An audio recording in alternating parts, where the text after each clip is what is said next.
बुधवार की रात जिस तरीके से रांची के नगरी थाना क्षेत्र के दलादिली के पास सीपीआई नेता सुभाष मुंडा की जिस तरीके से गोली मारकर हत्या कर दी गई है, उसके बाद झारखंड की सियासत काफी तेज हो गई है।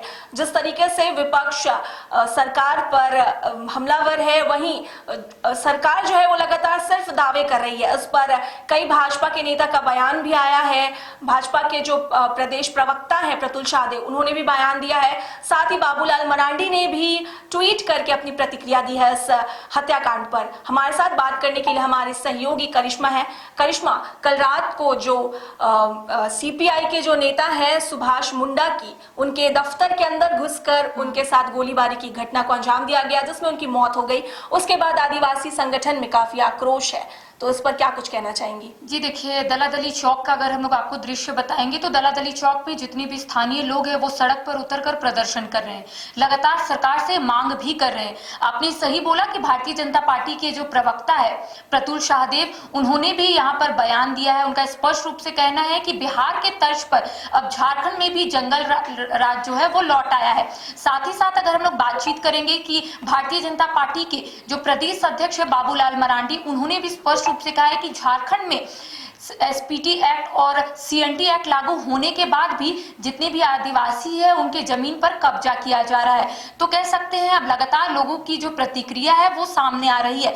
लेकिन आपने सही कहा कि सरकार की ओर से कई दावे किए जा रहे हैं। लॉ एंड ऑर्डर को लेकर लगातार भारतीय जनता पार्टी सवाल खड़े कर रही है, क्योंकि गोलीबारी की घटना को अंजाम झारखंड की राजधानी रांची में दिया गया है। और लाजमी सी बात है कि ऐसे में जितने भी राजनीतिक दल है वो अपनी आवाज को उठा रहे हैं। चाहे आपने देखा होगा कि भारतीय जनता पार्टी के प्रवक्ता से लेकर जो अध्यक्ष है उन्होंने भी अपनी आवाज को यहां पर रखा है। साथ ही साथ पूर्व मंत्री गीता श्री उरांव भी जब घटनास्थल पर रात में पहुंची थी तब उनका स्पष्ट रूप से कहना था कि इस तरीके की घटना को जब अंजाम दिया जाता है तब उस क्षेत्र में कहीं ना कहीं पीसीआर वैन मौजूद रहता है, लेकिन यहाँ पर ना तो पीसीआर वैन है ना ही पुलिस कर्मी है। तो उन्होंने बड़ा एक प्रश्न जो है वो सरकार के ऊपर खड़ा किया है। तो कहीं ना कहीं ये हम लोग कह सकते हैं कि अब आने वाले समय में तमाम चीजें जो है वो धीरे धीरे करके स्पष्ट हो जाएगी। लेकिन ये कहना भी गलत नहीं होगा कि अब जो आदिवासी संगठन है वो अब विरोध प्रदर्शन कर रहे हैं। झारखंड बंद का ऐलान उन्होंने किया है, क्योंकि इनका कहना है कि ये पहली बार नहीं है, इससे पहले भी गोलीकांड की घटना को राजधानी रांची में अंजाम दिया गया था। और अब सुभाष मुंडा जो एक बड़े नेता, आदिवासी नेता है, उनको गोली मारकर हत्या कर दी गई है। तो ये छोटी बात नहीं है। इसको लेकर झारखंड की सियासत काजल तेज हो गई। जी, इस पर जो ये हत्याकांड हुई है, इस पर लगातार आदिवासी संगठन के लोग उग्र हो रहे हैं, वो लगातार आंदोलन कर रहे हैं। उनका कहना है कि जल्द से जल्द इस पर कार्रवाई हो। जैसा कि हमसे ट्राइबल एक्टिविस्ट है कुंद्रेसी मुंडा, उन्होंने हमसे बात की है। उन्होंने साफ तौर पर कहा है कि अगर 12 घंटे के अंदर कार्रवाई नहीं की जाती है, अपराधियों की पहचान कर उनकी गिरफ्तारी नहीं की जाती है, तो ये आंदोलन उग्र होगा। आदिवासी सड़कों पर उतरेंगे। रांची बंद की जगह पे अब झारखंड बंद का आह्वान किया जाएगा।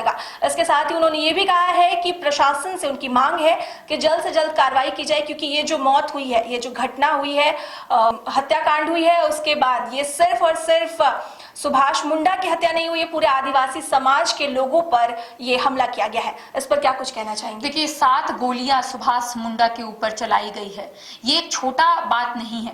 क्योंकि दलादली चौक जो है, आपने देखा होगा कि वो इलाके में लगातार पीसीआर वैन गश्ती करते हुए नजर आते हैं। इसलिए क्योंकि रांची के राजकुमार महेंद्र सिंह धोनी का भी घर वहां पर है। सुरक्षा व्यवस्था को लेकर कह सकते हैं कि कहीं ना कहीं यहाँ पर सवाल इसलिए भी खड़े हो रहे हैं, क्योंकि अगर किसी व्यक्ति के दफ्तर में घुसकर अपराधी गोलीकांड की घटना को अंजाम देते हैं तो कहीं ना कहीं एक सवाल इसलिए भी बनता है कि आखिर दफ्तर तक कैसे पहुंचे, सीसीटीवी कैमरा कहां था।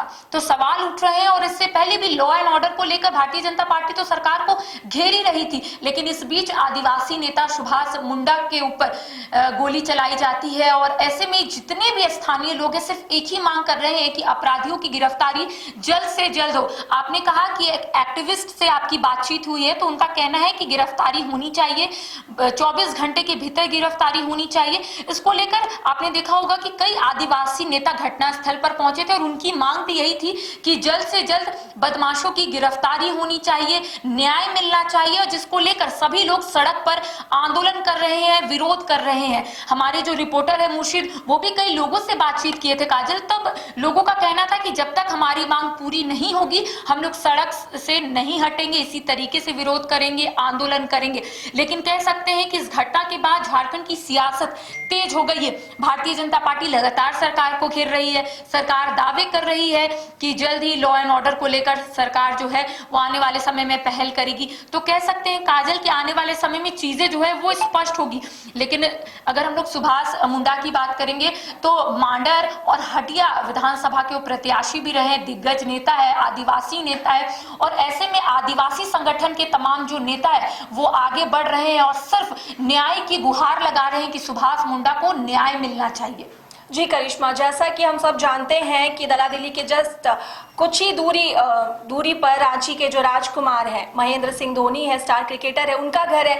जब उस जगह पे इस तरीके की घटना को अंजाम दिया जाता है, जहां पे उस जगह पे जो कि बहुत ही पॉश इलाका है, क्योंकि वहां पे महेंद्र सिंह धोनी का घर है, तो उस जगह पे अगर इस तरीके की घटना को अंजाम दिया जाता है तो आम जो जनता है, जो आम नागरिक है, उसमें किस तरीके का दहशत होगा। जी, जाहिर सी बात है कि आपने सही कहा कि रांची के राजकुमार महेंद्र सिंह धोनी का भी घर वहीं पर है, जहां पर घटना को अंजाम दिया गया, जहां पर सड़क पर लोग प्रदर्शन कर रहे, ठीक थोड़ी दूर में राजकुमार महेंद्र सिंह धोनी का घर है। लेकिन वहां पर कह सकते हैं कि सुरक्षा के दृष्टिकोण से तमाम तैयारियां वहां पर पहले से ही की जाती है, क्योंकि आपने देखा होगा कि महेंद्र सिंह धोनी एक ऐसे शख्स है जो कभी भी अपने घर से बाहर निकल जाते हैं, लोगों के बीच चले जाते हैं, और ऐसे में वहां पर इतनी बड़ी घटना को अंजाम दिया गया, सवाल उठना लाजमी है। क्योंकि कह सकते हैं कि आदिवासी संगठन का स्पष्ट रूप से कहना है कि अगर ये पॉश इलाका है तो सीसीटीवी कैमरा कहाँ है, अगर ये पॉश इलाका है तो पीसीआर वैन कहाँ है, अगर ये पॉश इलाका है तो लोग क्यों नहीं सामने आ रहे ये बताने के लिए कि जो अपराधी अपराध करके यहां से गए हैं, 7 गोलियां उनके ऊपर चलाई गई है, तो ये सब बातें कौन बताएगा। तो कह सकते हैं सवाल उठना भी लाजिमी है, और इसलिए भी लाजिमी है क्योंकि लोगों का कहना है कि सरकार अब सामने आए, प्रशासन अब सामने आए और चीजों को लेकर लोगों के समक्ष बताए कि आखिर प्रशासन अब आने वाले समय में क्या करने वाली।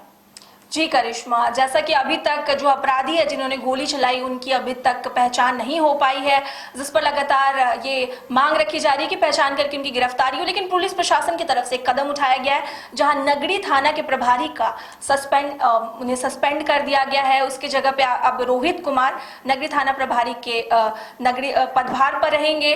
तो इस पर प्रशासन का ये एक्शन देखने को मिला है, जो कि कल रात की घटना, आज सुबह ही प्रशासन ने ये एक्शन लिया है। तो उस पर क्या कुछ कहना चाहेंगी। अगर उन्हें निलंबित किया गया है तो ये बात पुलिस प्रशासन को बखूबी से पता होगा कि किस तरीके से आगे अब चलना है।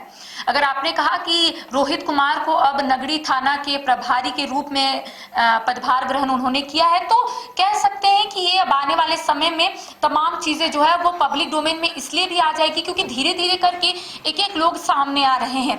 अब पुलिस जो है हर एंगल से यहाँ पर सवाल लोगों से पूछ रही है कि आखिर उस वक्त क्या हुआ है, आखिर उस वक्त कौन कौन मौजूद था, अपराधी किधर से आए, किस रूट का उन्होंने इस्तेमाल किया, जिस रूट से वो आए क्या वहां पे सीसीटीवी कैमरा था, क्या वहां पर कोई लोग थे जिन्होंने ये देखा। चश्मदीद गवाह को फिलहाल यहाँ पर खोजने की कोशिश की जा रही है ताकि चश्मदीद गवाह सामने आए और लोगों को ये बताए कि आखिर उस वक्त क्या हुआ था। तो पुलिस जो है अब सभी एंगल से यहाँ पर पूछताछ करेगी, लोगों से पूछताछ करेगी और ये जरूर क्लू निकालने की कोशिश करेगी कि आखिर उस वक्त हुआ क्या था, आखिर सुभाष मुंडा दफ्तर में कितने बजे थे, आखिर वो कब निकलने वाले थे, क्या हर दिन वो दफ्तर से इतने बजे ही निकलते हैं, क्या लगातार जो अपराधी है वो रोज दिन देख रहे थे कि आखिर वो कब निकलते हैं, कब आते हैं, तमाम चीजों की निगरानी रख रहे थे क्या अपराधी। तो सवाल फिलहाल सवाल है काजल, लेकिन जरूर कह सकते हैं कि अब धीरे धीरे जो है चीजें अब पब्लिक डोमेन में इसलिए भी आ जाएगी क्योंकि अब जो आदिवासी संगठन है वो सड़क पर उतर आया है। उन लोगों का कहना है कि जल्द से जल्द अपराधियों की गिरफ्तारी होनी चाहिए, बदमाश किस तरीके से उस रूट से वहां पर पहुंचे, तमाम चीजों को लेकर प्रशासन जो है वो अपनी तैयारियों में जुट चुका है और कह सकते हैं कि किस किस तरीके से ये घटना को अंजाम दिया गया उसकी तफ्तीश में फिलहाल जो प्रशासन है वो जुट चुका है। जी, जैसा कि हमारे सहयोगी करिश्मा ने कहा कि फिलहाल अभी तक अपराधियों की पहचान नहीं हो पाई है, लेकिन प्रशासन एक्टिव मोड पे है, लगातार इस मामले की तफ्तीश कर रही है और जल्द से जल्द अपराधियों को पकड़ने की कोशिश जारी है।